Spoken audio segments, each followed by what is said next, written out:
In the fluorescent-lit chaos of Dr. Monimer's lab, the air was always thick with the smell of burnt chemicals and forgotten lunches. Bins and recycling receptacles lay tipped on their sides from holding far too much waste. Papers were stacked precariously on every surface. Unwashed coffee mugs had long since become makeshift beakers, and the ever-present hum of the machines filled the room, doing, well, no one was quite sure. Fizzy, a lab assistant with a penchant for sugary sweets, navigated the mess with a grace of somebody who had long since given up on any semblance of order. Their outfit? Last night's sleepwear. Some wrinkled shorts and a cropped tee.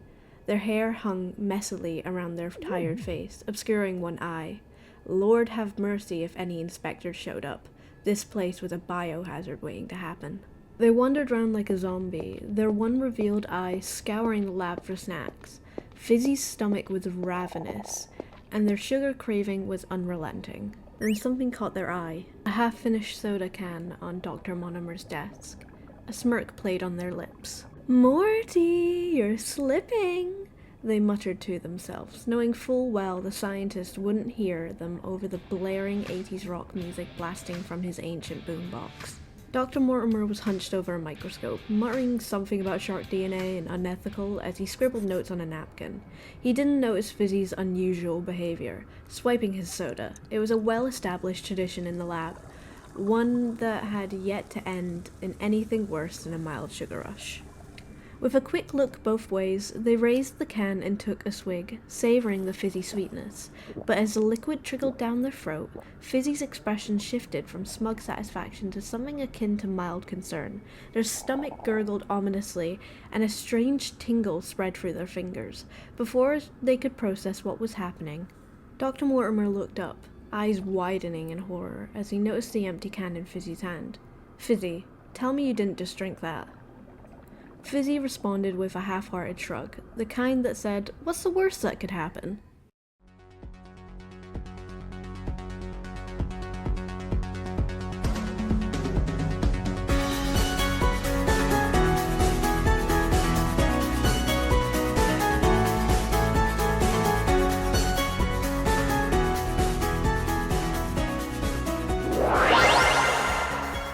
Apparently, the worst that could happen was growing shark fins, and gills, and possibly a taste for seafood.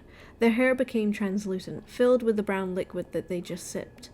In their pupils, you could see the soda sloshing back and forth. As the changes began to take hold, Fizzy couldn't help but feel this was all terribly inconvenient. They had a date tonight, the first in months, and now they were sporting a dorsal fin, and their teeth were starting to look like they belonged in a dentist's nightmare. "Morty," they said, their voice now tinged with a growl. "Fix this!" Dr. Mortimer, to his credit, looked genuinely distressed, though it was hard to tell if it was for Fizzy or his career. "I didn't think it would actually work," he mumbled, rummaging through the clutter in search of something that looked vaguely medical. Meanwhile, Fizzy examined their reflection in the glass of the chemical hood, adjusting to the fact that their hair had somehow transformed into a sleek, fin-like crest. "You know," they said, trying to keep the situation light, "I always thought I'd be more of a mermaid."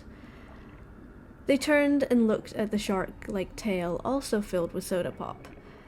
"Less talk, more antidote," Dr. Mortimer muttered, now frantically flipping through his notes. Still on the napkin, of course. The lab door swung open, and Carol from HR poked her head in. She took one look at Fizzy and blinked. "Is this a bad time?" Fizzy and Dr. Mortimer exchanged a glance. "Nope, just a typical Tuesday," Fizzy replied deadpan.